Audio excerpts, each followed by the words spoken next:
What's one piece of advice that you now know that you would pass on to someone who is now in the position that you once were, from starting college to now?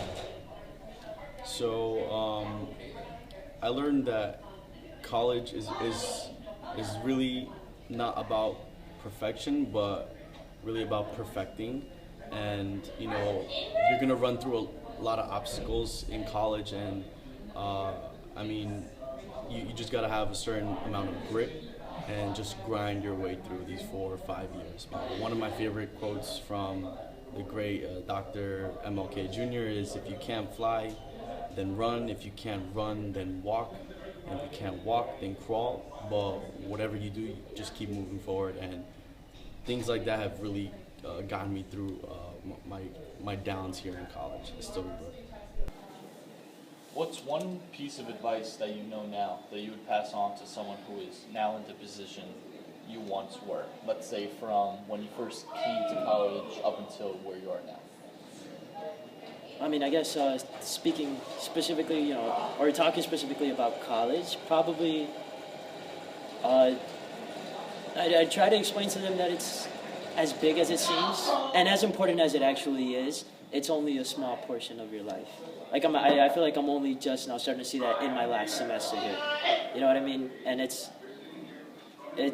I'm kind of angry at myself, honestly, for just now realizing that, because sometimes you worry about the dumbest things that take energy, that take time from studying, that instead of studying for like the important exam you have tomorrow, you end up just laying in your bed freaking out when you don't need to, because in a week it's not going to matter, and instead maybe you could focus on your grade. Yeah. So Brian, what's one piece of advice that you know now that you would pass on to the next person who's now in the position you once were? Good question. The one piece of advice I'd pass on is to question everything. Yeah, there was a spider on that desk there, and I just moved here. The only way you will really learn, and life is all about learning and nothing but learning. Once you stop learning, you might as well die, in my opinion, because life stops for you. Question everything. It's the only way you will find your own truths, your own philosophy, your own way of living and doing, and kind of your own morals. And only through establishing your own way of living and morals will you actually live a life of purpose.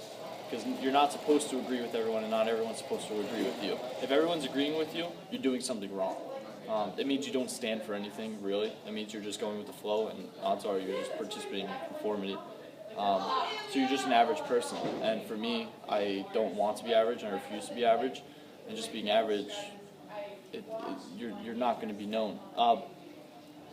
Sounds depressing, but question everything. Establish your sense of self, because you're born with a sense of self up until, let's say, like these times, 20, 22 or so, in college, where it's all false until you come to college and you're on your own and you experience and realize that who you thought you were is not who you really were.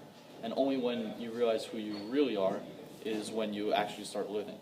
And it's pretty crazy how for 20 or so years, so many people just go based off what everyone wants them to do and what we think other people think of us, which causes us to act in a certain way.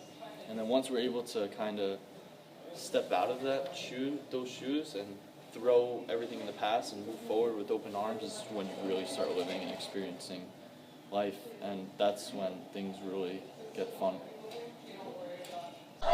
Have you had any regrets in college? I think if you haven't had any regrets in college, you have not lived college. Obviously, partying, spending too much time with friends or doing, prohibited things. But I think one of my biggest regrets in Stony Brook is not having been more involved in the community, joining clubs and making new friends and networking, and just being a part of like the overall like Stony Brook experience. Being a senior, being that is going to be my last semester here at Stony, I'm definitely going to miss the missed opportunity of not having made those certain relationships. So Brian, have you had any regrets since coming to Stony? Regrets. That's a good question. Regrets, no. I've had a lot of things that at the moment I probably should not have done, but regrets, no. My personal philosophy is I don't regret anything as long as I'm not in jail right now and I'm still alive. Because at the end of the day, that's the only two things that really matter to me. But regrets, no, because I strongly believe everything is a learning experience. Just as there's no failures, I don't have any regrets, because failure is just learning another way that doesn't work. So you're kind of just correcting your way of thinking and moving forward with now a more narrow path to where you want to move. So regret is just not a regret, but now I know I should not do this ever again. So, what is EOP, and how does EOP contribute to your college experience? Well, so EOP stands for Educational Opportunity Program, and it's a program that certain students every year they accept a number of freshmen, about like 160, 150. My class was 150 students. These kids are usually economically disadvantaged, or they go to high schools in I guess neighborhoods that don't have the best education.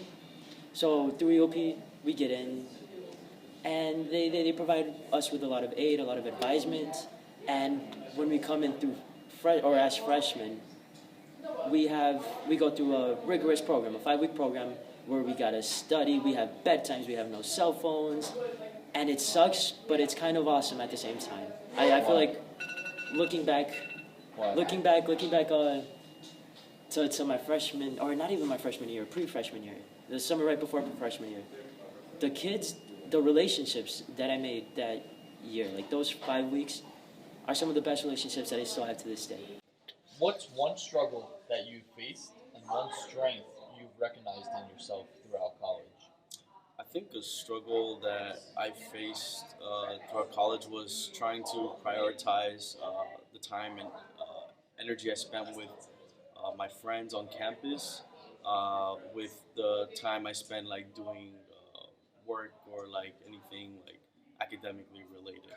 I never had a lot of friends, true friends in high school, so I kind of like wanted to get a better sense of what it was like here in college because I never had the chance in high school. So I've been in ups and downs with like spending more time playing soccer with friends on campus versus like doing homework and this and that. So I think that was my biggest struggle. But what I've gained, one of my strengths that I've gained from my college career was being my own person and developing a certain level of agency in making decisions in my life and speaking my mind with faculty or with other students in the university. So Brian, are you the same person since coming to Stony Brook? And if not, what have you done that has made you different? I'm definitely not the same person since coming to Stony Brook, only because of all the situations and experiences that I've had that developed me as a person, on top of me personally self-developing, and kind of really learning that a lot of the stuff that I believed to be true before coming to college and facing the world on my own was not true. And I think that's the hardest problem for a lot of people to come to terms with, because then it's like your whole world is upside down, which then like kind of messes you up a little bit, because then your beliefs are wobbly and you don't know kind of where to place your next foot. So I've changed a lot because college really showed me who I really am, and I'm sure it's the same for everybody else. But I don't see a way how anyone can stay the same person coming from high school to college.